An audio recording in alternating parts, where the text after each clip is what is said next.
thing about us three is we're good at making noise and filling it in. We've always been told, you know, people walk in the room, they can't believe only three guys are making that amount of sound.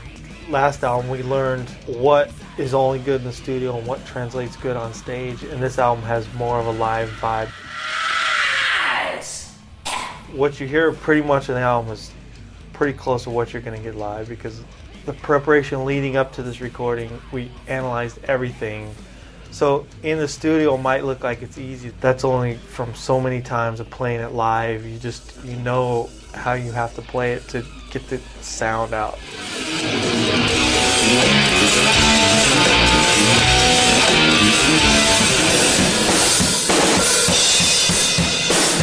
Can you speed it up? Yeah, it needs to go up more. Our situation with that, not having to rush things or kick out albums every, once a year, once every 2 years. I mean, we just go at our own speed. It's all our new ideas and what we should do now to improve, but that might be a smaller percentage of how we sound because we usually go for the same thing every time. From the first album, what we wanted to do to this album 20 years later is pretty much the same thing. I mean, we want to be into what we're jamming and just get the energy out of what we feel we wrote.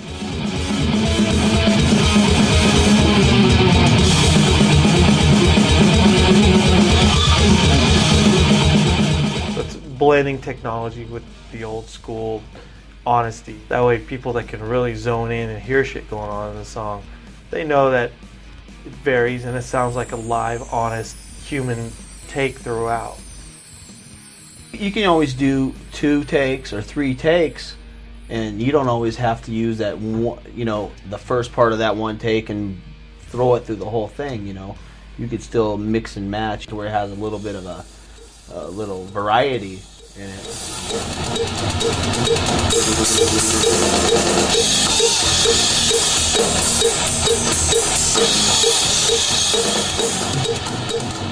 You use the technology to make it easier to get the bulk of it done, but you enhance it with attitude for what each part calls for at that time instead of just cookie cutter. You don't want it to go over and over and over to where you notice it, where it sounds repetitive. I would do little different voices, a little lower guy, a little higher guy. Scream this time. Do a low voice. And then in the end he was like, mix a little low voice and a little high voice, and sounds like one angry motherfucker.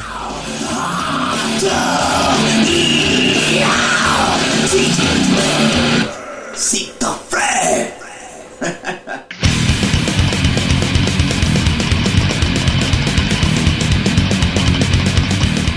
We have an engineer, Borgie from Norgie. He wanted us to go to Norway to record it, but we recorded in between working hours.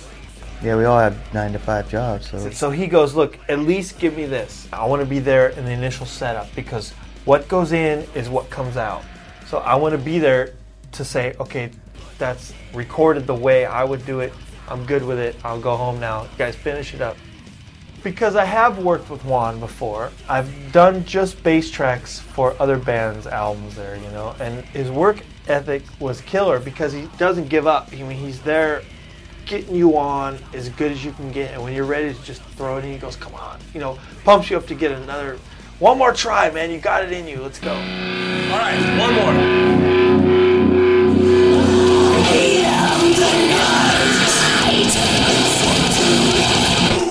One more time.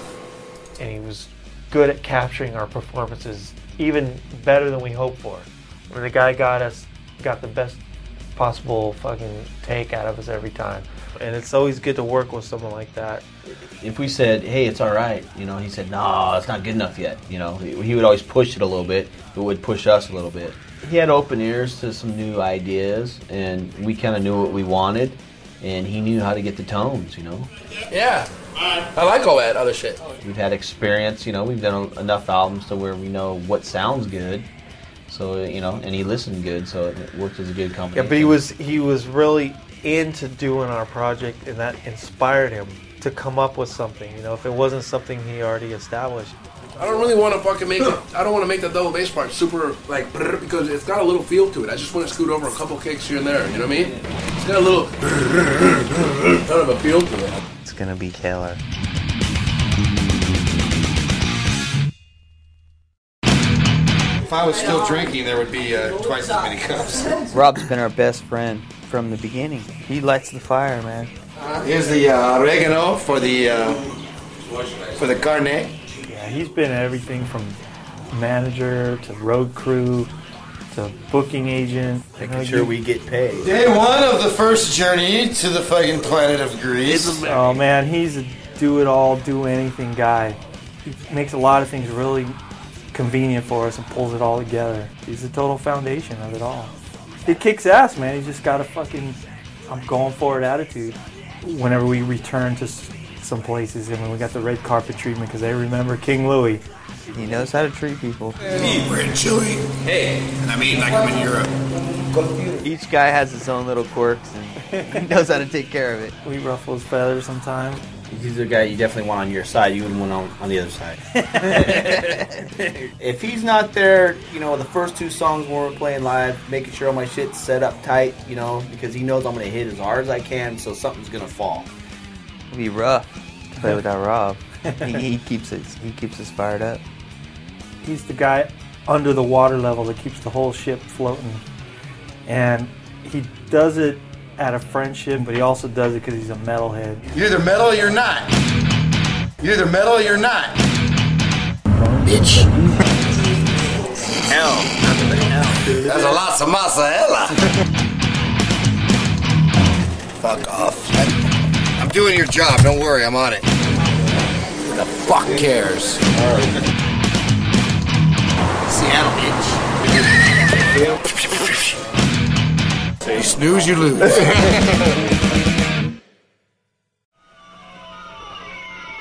I had a Spanish review translated for me from Santiago, Chile. Somebody watched us play down there and said, we were totally kick-ass, but why does DiGiorgio fucking play synthesizers? He's ruining it.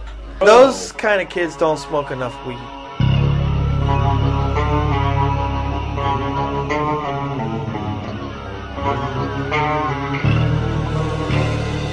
You know, because we like the trippy sounds of the, you know, that's when Darren's got his guitar processor.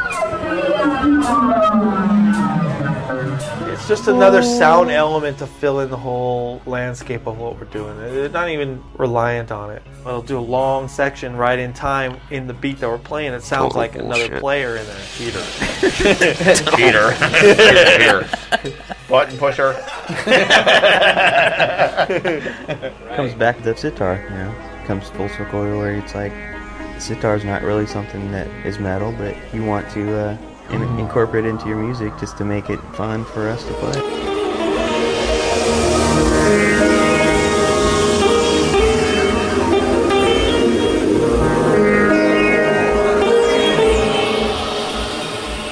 You know, putting the chimes in there and some of the cymbal overdubs and stuff, you know, just adding a little more percussion in there.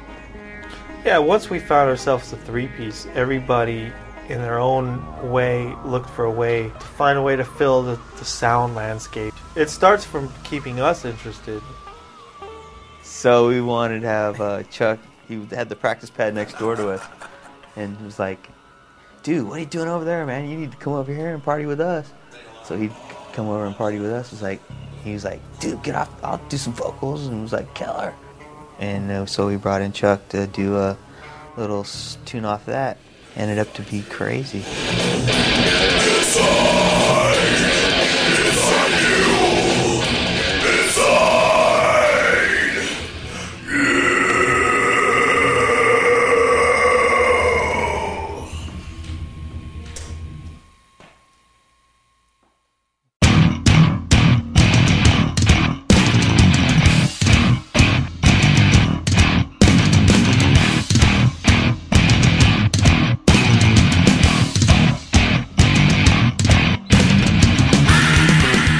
Somehow we linked up through this weird urge to just play music, everybody on their own instrument, just fucking pushes as hard as you can, even if it's not something technically overboard, it's stamina.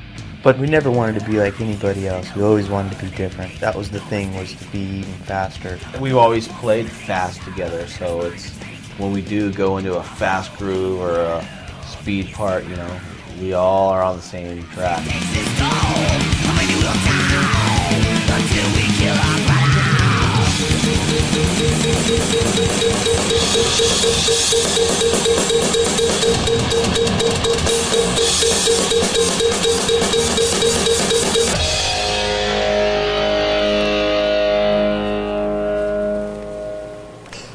Okay, the first part was fucked up, second part was fucked up, third part was kind of fucked up, fourth part was really fucked up, fifth part was fucked up, sixth part was fucked up, seventh part we don't play, but you fucked it up. Ah, sounds killer, dude.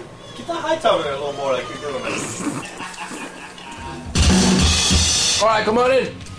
The bottom line is we want to be totally into what we're playing, and hopefully that translates to people catching on to our vibe and digging what we're trying to do with it.